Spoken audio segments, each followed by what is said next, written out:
Puji Tuhan, haleluya. Salam sejahtera dalam kasih Tuhan kita Yesus Kristus.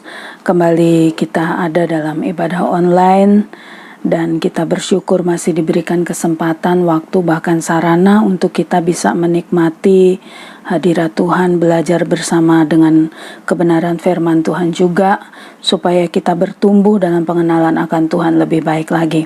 Mari dalam kesempatan kali ini kita akan sama-sama belajar di dalam Mazmur pasal yang ke-105, satu ayat yang menjadi pengalaman Raja Daud di dalam kehidupannya sendiri untuk bisa memfokuskan apa yang harus dilakukan di tengah-tengah kehidupan yang penuh dengan gejolak dan masalah.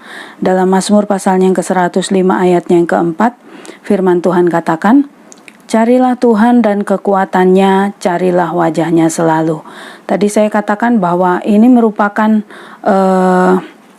pengalaman dari Raja Daud sendiri, bahwa ketika di dalam kehidupan seseorang memiliki atau ada pengalaman yang begitu banyak di dalam kehidupannya untuk melakukan sesuatu ataupun tindakan agar menentukan jalan keluar mana yang harus diambil untuk satu masalah atau satu persoalan dalam kehidupannya, Raja Daud memilih untuk mencari Tuhan dan kekuatannya, karena dia tahu bahwa hanya bersandar kepada Tuhanlah, hanya bersandar dan berharap kepada kekuatan Tuhanlah, dia bisa melanjutkan kehidupannya, melanjutkan pelayanannya, melanjutkan pengiringannya juga terhadap Tuhan. Nah, kalau kita melihat arti daripada carilah Tuhan sendiri, atau kata mencari sendiri adalah satu tindakan yang bertujuan untuk menemukan segala sesuatu yang dicarinya, untuk menemukan sesuatu yang memang saat itu sedang dibutuhkan atau diperlukan, makanya dicari.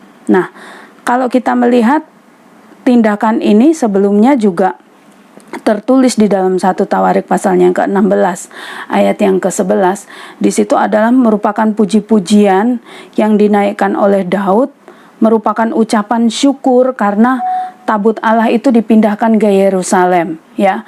Ada satu sukacita besar, ada satu puji-pujian yang dinaikkan kepada Tuhan oleh karena pertolongan dan kemurahannya, karena kebesaran Tuhan yang Tuhan kerjakan dalam kehidupan Daud. Ya. Kalau kita melihat sebenarnya untuk apa atau mengapa kita perlu mencari Tuhan di dalam kehidupan kita sebagai orang-orang yang percaya. Untuk apa? Kalau kita melihat di dalam Amos juga pasalnya yang ke-5, Amos pasalnya yang ke-5 ayatnya yang ke-6, firman Tuhan katakan, Amos pasalnya yang ke-5 ayat yang ke-6, "Carilah Tuhan, maka kamu akan hidup, supaya jangan ia memasuki keturunan Yusuf bagaikan api yang memakannya habis dengan tidak ada yang memadamkannya bagi Betel." Puji Tuhan, di dalam ayat tersebut dikatakan bahwa carilah Tuhan, maka kamu akan hidup. Jadi, di dalam Tuhan itu ada kehidupan.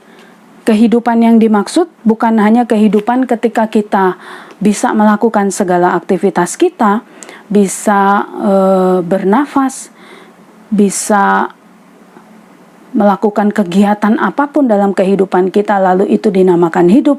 Tidak, tetapi hidup juga secara kerohanian, ya. Hidup bagaimana pengalaman diri kita bersama dengan Tuhan dalam kehidupan kita sehari-hari, ya. Di dalam ayat ini kalau dikatakan cari Tuhan, maka kamu akan hidup. Hidup yang sebenarnya, hidup yang bukan hanya berakhir ketika waktu yang diberikan Tuhan kepada kita berakhir, sampai di situ saja hidup, tetapi tidak. Yang dimaksudkan di dalam ayat ini adalah hidup secara rohani, hidup setelah kehidupan yang sekarang ini kita alami. Nah, disitulah Tuhan memberikan janjinya kepada kita bahwa kita akan hidup di dalam Tuhan, hidup di dalam satu pengharapan yang tidak mengecewakan. Di dalam Sefanya juga pasalnya yang kedua, Sefanya pasalnya yang kedua, ayatnya yang pertama, firman Tuhan katakan, Sefanya pasalnya yang kedua, ayat yang pertama sampai ayat yang ketiga, bersemangatlah dan berkumpullah hai bangsa yang acuh tak acuh, sebelum kamu dihalau seperti sekam yang tertiup, sebelum datang ke atasmu murka Tuhan yang menyala-nyala itu, sebelum datang ke atasmu hari kemurkaan Tuhan. Carilah Tuhan, hai semua orang yang rendah hati di negeri, yang melakukan hukum-Nya. Carilah keadilan, carilah kerendahan hati, mungkin kamu akan terlindung pada hari kemurkaan Tuhan. Puji Tuhan, di dalam ayat ini kita bisa melihat bahwa ternyata tiap-tiap orang itu harus mempertanggungjawabkan perbuatannya. Harus mempertanggungjawabkan apa yang dilakukannya semasa hidupnya. Kalau kita sebagai anak-anak Tuhan, orang-orang yang percaya kepada Tuhan, kita harus mempertanggungjawabkannya di hadapan Tuhan pada hari penghakimannya nanti. Nah, Yesus sebagai pembela kita, kalau kita sudah mohon ampun, kita hidup di dalam kebenaran firman Tuhan, maka Dialah yang akan menolong kehidupan kita, membela kehidupan kita. Ya, itu sebabnya orang-orang yang diselamatkan, orang-orang yang diampuni segala kesalahan dan dosanya, haruslah hidup dalam kebenaran firman Tuhan. Hidup di jalan yang ditentukan Tuhan sendiri dalam kehidupan kita. Ada aturan-aturan yang harus kita taati, melakukan segala sesuatunya dengan kasih, dengan penuh pengharapan kepada Tuhan. Supaya kita pun dalam setiap langkah kehidupan kita tahu apa yang kita lakukan, apa yang kita perbuat, itu kita berusaha untuk menyenangkan hati Tuhan. Bukan melukai Tuhan dengan pelanggaran-pelanggaran yang kita lakukan dalam kehidupan kita. Memang kita masih manusia biasa, masih bisa melakukan kesalahan ataupun kekurangan, tapi dalam kehidupan kita harus ada niat, ada keinginan untuk kita hidup jauh lebih baik lagi. Karena apa? Karena itu firman Tuhan katakan, cari Tuhan. Kalau kita mendapatkan Tuhan dalam kehidupan kita, kita hidup di dalam perkenanannya, saya yakin dan percaya apa yang kita lakukan pun, kita berusaha untuk menyenangkan hati Tuhan. Dengan segenap hati kita, dengan seluruh kehidupan kita. Lalu, kalau kita kembali lagi di dalam Mazmur, Bapak Ibu Saudara, di situ dikatakan cari. Sebenarnya apa yang kita cari? Kalau di dalam ayat yang keempat itu dikatakan carilah Tuhan dan kekuatannya. Di situ ada dikatakan, ada kalimat yang mengatakan kekuatannya, kuasanya, ya. Kita perlu kekuatan yang dari Tuhan itu bukan hanya untuk istilahnya gagah-gagahan saja. Saya anak Tuhan, siapa yang dapat lawan saya? Tidak seperti itu, tetapi kekuatan yang dari Tuhan itu kita perlukan agar kita bertekun dalam pengiringan kita kepada Tuhan. Bertekun melakukan firman Tuhan, bertekun dan setia apapun yang terjadi dalam kehidupan kita. Kita tetap sekali Yesus tetap Yesus. Kita tetap melakukan kebenaran firman Tuhan. Kita tetap percaya kepada kuasa Tuhan yang luar biasa itu dalam kehidupan kita. Ya, hidup bertekun. Tidak ada satupun manusia di atas muka bumi ini yang bebas dari permasalahan ataupun persoalan. Nah, kita sebagai anak-anak Tuhan, kalau kita tidak bertekun, pada satu saat kita akan jatuh karena beratnya pergumulan dalam kehidupan kita. Tapi kalau orang-orang yang bertekun di dalam Tuhan, yang mengharapkan kuasanya, bukan dengan kekuatannya sendiri, tetapi kekuatan yang dari Tuhan untuk dapat melewati setiap masalah dan persoalan itu dalam kehidupan kita. Kita perlu kuasanya juga untuk supaya kita hidup menjadi saksi, mempermuliakan nama Tuhan. Bukankah kita sebagai orang-orang yang percaya, anak-anak Tuhan, tugas dan tanggung jawab kita adalah juga menjadi saksi. Hidup kita ini menjadi kesaksian, sehingga ada orang-orang lain yang diberkati dengan cara hidup kita, bukan hanya dari pintarnya atau pandainya kita menyampaikan kebenaran firman Tuhan, tidak, tetapi orang-orang yang dikuatkan melalui kesaksian kita secara hidup, pengalaman hidup kita ketika kita mengiring akan Tuhan, ya, kita menjadi saksi.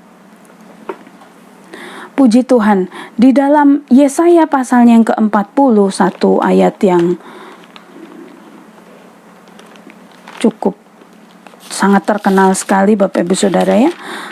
Yesaya pasalnya yang ke-40 ayatnya yang ke-29, firman Tuhan katakan, Dia memberi kekuatan kepada yang lelah dan menambah semangat kepada yang tiada berdaya. Orang-orang muda menjadi lelah dan lesu, dan teruna-teruna jatuh tersandung.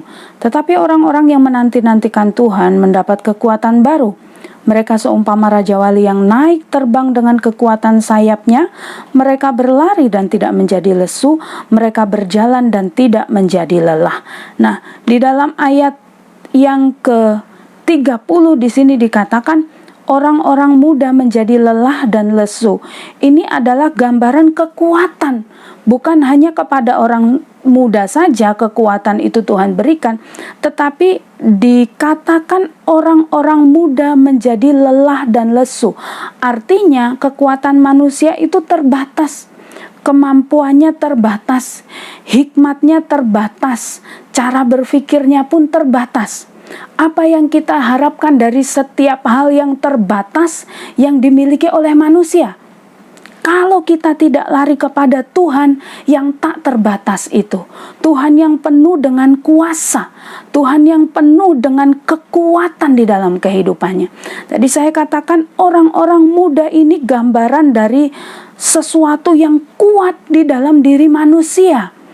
Mungkin ada orang-orang yang mengandalkan kesehatannya, mungkin ada orang-orang yang mengandalkan kekayaannya, mungkin ada orang-orang yang mengandalkan jabatannya, tapi semuanya itu ada batasnya.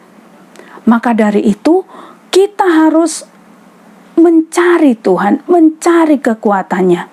Firman Tuhan katakan dalam ayatnya yang ke-29, Dia memberi kekuatan kepada yang lelah dan menambah semangat kepada yang tiada berdaya.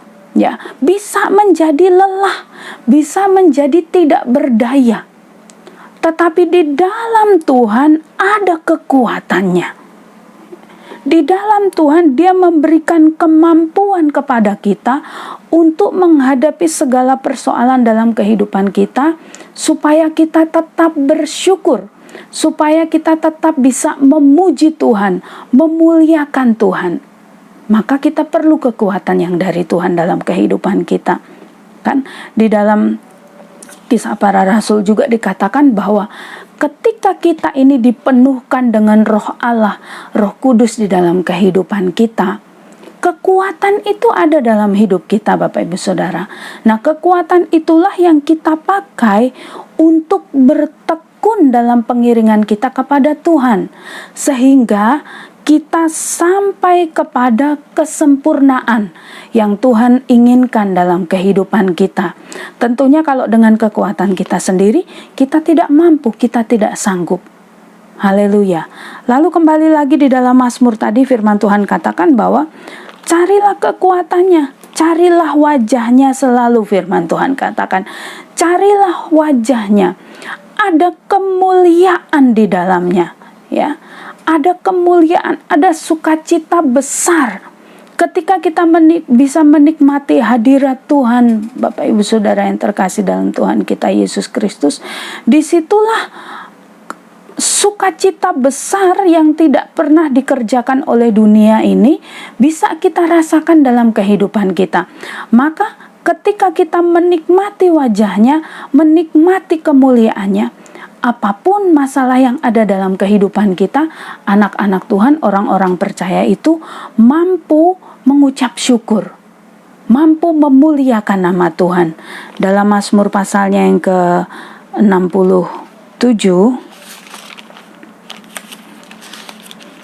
Mazmur pasalnya yang ke-67 27 ayatnya yang pertama, firman Tuhan katakan, untuk pemimpin biduan dengan permainan kecapi mazmur nyanyian. Kiranya Allah mengasihani kita dan memberkati kita. Kiranya Ia menyinari kita dengan wajah-Nya. Ya, menyinari kita dengan wajah-Nya. Ini adalah bukti perkenanan Tuhan dalam kehidupan kita. Kalau Allah tidak berkenan dalam kehidupan kita, maka Dia tidak akan mengarahkan wajah-Nya itu kepada kita. Ketika Allah memalingkan wajah-Nya, maka disitulah kita seperti ditinggalkan. Tidak ada kekuatan lagi, tidak ada sukacita lagi. Makanya firman Tuhan katakan, kiranya Allah menyinari kita dan memberkati kita. Kiranya Ia menyinari kita dengan wajah-Nya. Perkenanan yang dari Tuhan. Nah, bentuk perkenanan yang dari Tuhan ini tidak akan kita dapat nikmati dalam kehidupan kita, Bapak Ibu Saudara, kalau kita tidak hidup kudus, tidak berusaha hidup benar sesuai dengan kebenaran firman Tuhan. Jadi, marilah kita berusaha terus menyenangkan hati Tuhan dengan melakukan firman Tuhan dalam kehidupan kita. Tentunya bukan dengan kekuatan kita sendiri, tetapi dengan kekuatan yang dari Tuhan dalam kehidupan kita. Ya, haleluya. Kemurahan Tuhan besar dalam kehidupan kita. Kita juga tahu bahwa di dalam Matius ada ayat yang mengatakan bahwa carilah kerajaannya, carilah kebenarannya, maka segala sesuatunya akan ditambahkan kepadamu. Cari kerajaannya, cari kebenarannya. Artinya, biarlah kita berusaha untuk selalu mengutamakan Tuhan dalam kehidupan kita.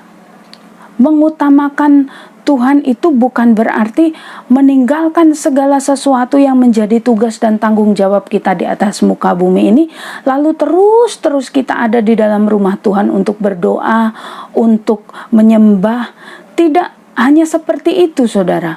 Memang ada orang-orang yang tertentu yang menyerahkan dirinya secara full time untuk dapat melayani Tuhan.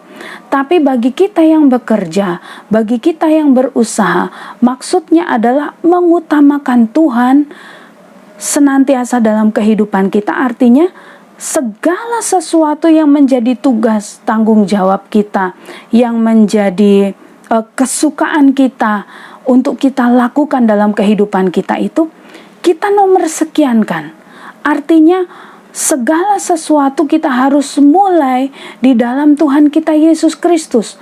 Kita bekerja untuk memuliakan Tuhan, kita berusaha untuk menyenangkan hati Tuhan dalam kehidupan kita.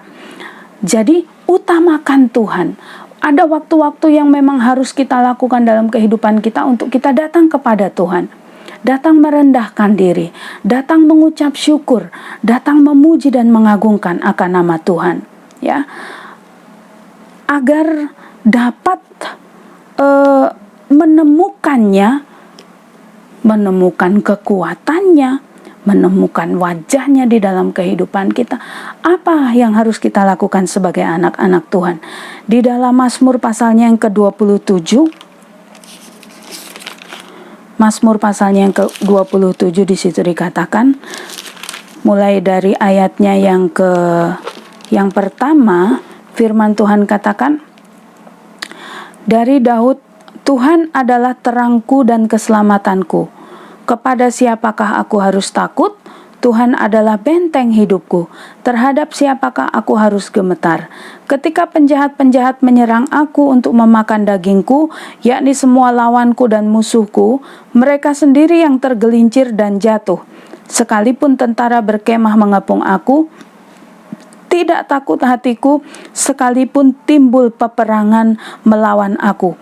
Dalam hal ini pun aku tetap percaya. Puji Tuhan, kalau kita melihat di dalam 3 ayat tersebut, saudara, terlebih dalam ayat yang kedua, ayat yang ketiga, inilah yang saya katakan tadi bahwa pengalaman Daud untuk dia mengambil satu sikap atau keputusan dalam kehidupannya, apa yang harus diprioritaskan. Nah, Daud memilih untuk mencari Tuhan. Karena apa? Karena dalam kehidupannya dikatakan ayat yang kedua, penjahat-penjahat menyerang aku untuk memakan dagingku. Ayat yang ketiga, sekalipun tentara berkemah mengepung aku. Begitu banyaknya kesulitan yang dihadapi. Tapi yang menjadi kerinduan daripada Daud adalah di dalam ayat yang keempat dikatakan, satu hal telah kuminta kepada Tuhan, itulah yang kuingini, diam di rumah Tuhan seumur hidupku, menyaksikan kemurahan dan menikmati bait-Nya. Firman Tuhan katakan, Daud memilih mengutamakan Tuhan di dalam kehidupannya, ketimbang sibuk dengan kekuatannya sendiri menghadapi berbagai macam masalah dan persoalan dalam kehidupannya. Karena dia tahu dia terbatas. Walaupun dia seorang raja, tapi dia penuh dengan keterbatasan. Itu sebabnya dia mencari Tuhan yang kekuatannya tidak terbatas. Daud memilih diam di rumah Tuhan. Disitulah kita akan mendapatkan kekuatan, kita akan mendapatkan kemuliaan, perkenanan Tuhan dalam kehidupan kita. Ya, diam di rumah Tuhan seumur hidupku. Jangan hanya mengambil keputusan untuk diam di rumah Tuhan dalam hari-hari tertentu. Hari Minggu misalnya ibadah, kita diam di rumah Tuhan. Hari lain kita diam di tempat-tempat lain yang Tuhan tidak berkenan dalam kehidupan kita. Tidak seperti itu. Hari Minggu status kita sebagai anak-anak Tuhan. Hari lain gak tahu kita anak siapa. Tidak, tapi ambillah keputusan untuk diam di rumah Tuhan. Artinya hidup di dalam Tuhan, hidup sesuai dengan kebenaran firman Tuhan.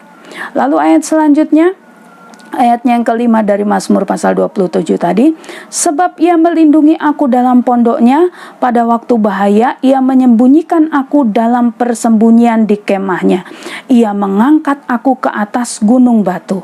Ayat yang keenam, maka sekarang tegaklah kepalaku mengatasi musuh sekeliling aku. Dalam kemahnya aku mau mempersembahkan korban dengan sorak-sorai, aku mau menyanyi dan bermazmur bagi Tuhan. Kekuatan Tuhan itu membuat setiap orang tegak kepalanya. Artinya dia memiliki sikap yang optimis untuk menghadapi musuhnya. Firman Tuhan katakan, maka sekarang tegaklah kepalaku mengatasi musuhku sekeliling aku. Ya, artinya dia yakin bahwa Tuhan akan menolong kehidupannya. Dia percaya apapun masalah, Tuhan akan turut campur tangan menyelesaikannya dalam kehidupannya. Maka itu Daud katakan, aku mau menyanyi bagi Tuhan di dalam kemahnya. Aku mau mempersembahkan korban dengan sorak-sorai. Aku mau bermazmur bagi Tuhan. Jadi kita harus mempermuliakan nama Tuhan, menyanyi, bermazmur bagi Tuhan, memuliakan nama Tuhan dalam kehidupan kita. Maka kita akan mendapatkan kekuatannya, perkenanannya dalam kehidupan kita. Di dalam Ulangan juga pasal yang keempat ayat yang ke-29, Bapak Ibu Saudara bisa membuka ayat tersebut.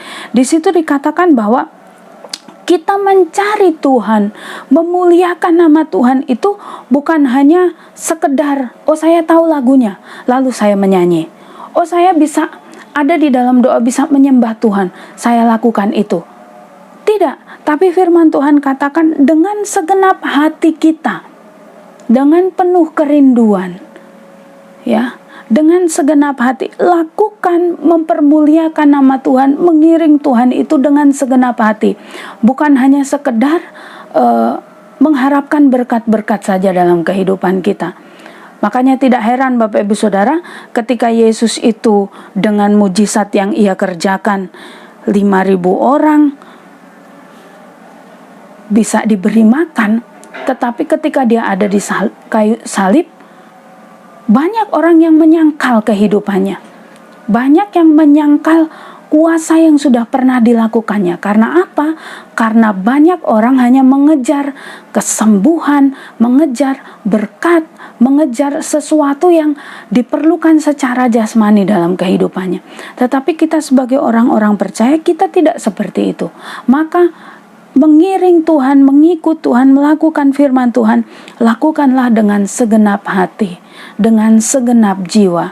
Tuhan tahu cara memelihara kehidupan kita tanpa harus kita mengatakan atau memintanya terlebih dahulu sebenarnya.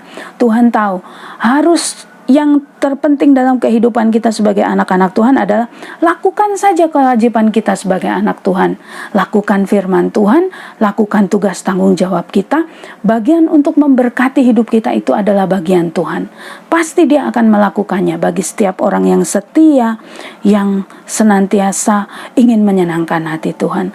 Lalu di dalam 2 Tawarik pasal yang ke-7 ayat yang ke-14, di situ juga dikatakan, setiap orang yang bersalah, berdosa dalam cara hidup yang lama, kalau dia berbalik mencari Tuhan, ya, merendahkan diri di hadapan Tuhan, maka Tuhan akan berkenan dalam kehidupan kita, akan mengangkat kehidupan kita.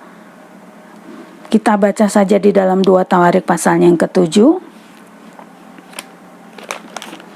2 Tawarik pasalnya yang ke-7 ayatnya yang ke-14, Bapak Ibu Saudara. 2 Tawarik pasal yang ke-7 ayat yang ke-14. Dan umatku yang atas namaku disebut merendahkan diri, berdoa dan mencari wajahku, lalu berbalik dari jalan-jalannya yang jahat, maka aku akan mendengar dari sorga dan mengampuni dosa mereka serta memulihkan negeri mereka. Puji Tuhan. Disinilah Tuhan berkenan dalam kehidupan kita. Mari kita rendahkan diri kita, berharap kemurahan Tuhan senantiasa dalam kehidupan kita. Jadi ambillah satu keputusan dalam hidupmu untuk mencari Tuhan. Yang lain untuk keperluan hidup kita memang kita harus cari, Bapak Ibu Saudara, ya.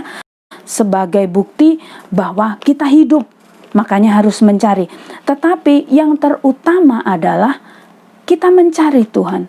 Ketika dalam hubungan kita kepada Tuhan itu adalah satu hubungan yang manis, hubungan yang baik, maka kita pun akan diberikan kehidupan bukan hanya secara jasmani, tetapi kehidupan secara rohani yang hari lepas hari bertumbuh lebih baik lagi, lebih indah lagi untuk hormat dan kemuliaan akan nama Tuhan dalam kehidupan kita.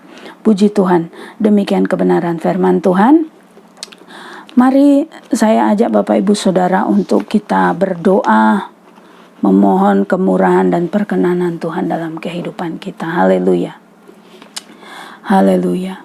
Terima kasih Tuhan, Bapa kami di sorga, Bapa yang kami panggil, Bapa yang kami sembah, kami muliakan di dalam nama Tuhan kami Yesus Kristus. Kami bersyukur untuk waktu dan kesempatan yang Tuhan beri, bahkan sarana yang kami pakai untuk kami dapat bersekutu Tuhan walaupun secara online. Tetapi dimanapun kami berada, walaupun kami terpisah jarak dan waktu, tetapi Tuhan dalam hadirat-Mu kami dipersatukan untuk kami terus mempermuliakan nama-Mu dalam kehidupan kami Tuhan. Firman Tuhan yang sudah datang dalam kehidupan kami, Tuhan ajar untuk kami dengan setia melakukannya dalam kehidupan kami. Ada hal yang harus kami kerjakan, yang harus kami lakukan untuk kami terus mencari perkenanan-Mu dalam kehidupan kami ya Tuhan. Mencari kekuatan-Mu, mencari wajah-Mu, supaya kami pun senantiasa diberikan kemampuan, kesanggupan untuk kami menghadapi hari-hari ke depan yang kami tidak tahu apa yang terjadi dalam kehidupan kami. Tetapi di dalam Engkau Tuhan, kami yakin dan percaya Tuhan memberikan kekuatan.